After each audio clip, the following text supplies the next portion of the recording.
True FM Live Report. Para po doon sa filing ng impeachment complaint, ano ito, pangatlo na ba ito? Para laban po kay Vice President Sara Duterte, si Amy Atienza ang siyang maghahatid ng balita. Amy, go ahead! Tedsa, nandito tayo ngayon sa House of Representatives para abangan nga yung third impeachment complaint na ihahain laban kay Vice President Sara Duterte ngayong taon. Matapos ngang i-anunsyo at magkaroon ng Supreme Court ruling na pwede na mag-file ng impeachment complaint since January 15, 2026 ay agad-agad na nga pumunta ang ilang mga civil society groups dito. Nagsimula yan last week kung saan nga meron tayo nakita mga bayan na groups na inendorso nga ng Makabayan Bloc Representatives, pati na rin ibang civil society organizations na pumunta rin dito last week na inendorso naman ni ML Party List Representative Laila De Lima at Akbayan Party List Representative Percy Sendanya. Ngayong araw, nakakuha tayo na may third impeachment complaint daw na ipa-file laban kay VP Sara at yan ay si Attorney Virgil Liguta na abangan lang natin ngayon. Anytime soon daw ay pupunta na rin dito si Attorney para nga i-file muli yung impeachment complaint laban kay Vice President Sara Duterte. Kung maalala din natin last year nagkaroon ng impeachment laban kay VP Sara, si Attorney Ligutan din yung pangatlo na nag-file ng impeachment complaint dito nga sa Kamara. So aabangan natin dahil yung grounds niya doon, apat, nakalagay doon yung betrayal, graft and corruption, culpable violation of the Constitution, pati na rin betrayal of public trust. So ngayong araw, abangan natin kung may madadagdag ba dyan dahil yung ilang mga impeachment complaint din dito ay nagdagdag ng testimony naman ni alleged former bagman ni VP Sara, Ramil Madriaga, kung saan sinasabi niya nga na noong 2022 electoral campaign ni VP Sara ay napondohan ito ng mga drug dealer pati na rin ng POGO. So yan muna ang latest sa ngayon. Ako po si mobile journalist Amy Atienza para sa True FM, hatid ang mukha ng balita. Amy, pwede ba magtanong? Oh, sige, sorry tatanong ako iha. Ganito, kasi nga dahil sa Supreme Court decision na pabago-bago din, naguguluhan na ang marami, pwede bang pakitanong lang, baka pwede mo rin ito maihatid mamaya bilang follow-up report mo. So, dalawa ng impeachment complaint ang na-forward sa office ni Speaker, di ba? Okay. Na-transmit na siya. Yes, okay. Ngayon, hindi natin alam kung yan ba ngayon, itong dalawang ito ay na-forward na rin sa Committee on Rules para siya maisama sa Order of Business. Okay. Assuming lang na magawa nila yan, maisama sa Order of Business, kapag ba ang naturang impeachment complaint ay makakuha ng required 1/3 number of endorsers bilang bahagi noong second mode o yung mabilis na pamamaraan, pwede ba yung maitawid na nila bilang articles of impeachment? Yung ba magagawa ng Kamara o obligado pa rin silang magkaroon ng pagdinig kahit na doon sa pangalawang mode ang kanilang gagamitin? Kung sakasakali, pwede bang maiklaro mo lang yan, Amy, please?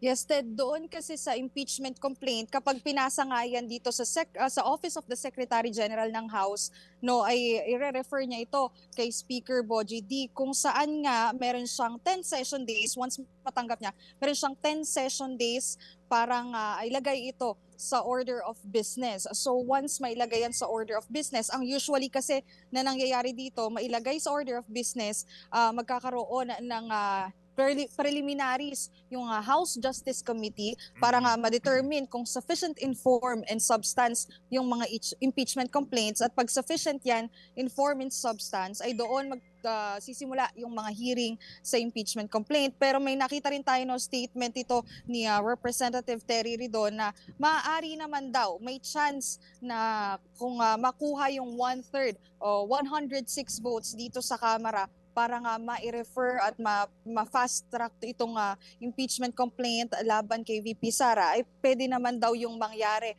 Though mangyayari lang yan once na may mag-raise din ng motion dito mismo sa plenaryo ng House of Representatives. Okay, sige. So, may nag-message sa akin ditong isang miyembro ng Kongreso ngayon at ang sabi niya, Oo, wala pa daw referral sa committee pero maaari daw maghintay hanggang Pebrero 23 para sa sinasabing 10 session days.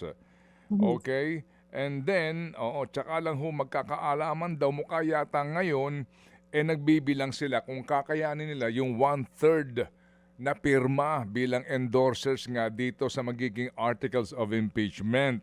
Kung sakasakali, mukhang may ganong factor dyan. So kaibang-kaiba ito doon sa impeachment ng Pangulong Marcos Jr., itong pagdadaanan ng impeachment laban kay VP Sara. Parang yan ang ating dapat nababantayan dyan, Amy. Ano? Kung sila ay magsa-second mode pa rin, pero mas maingat na ngayon na nadadaan ang proseso para wala ng question sa Supreme Court. Ay, ang sakit ng bato ko, Iha. Yes, kailangan nga din nating antabayanan, no? Kasi may naririnig na rin tayo, Ted, dito sa Kamara. Mga ilang kongresista na rin nagsabi na may difference nga daw itong impeachment laban kay PBBM, pati yung impeachment kay VP Sara.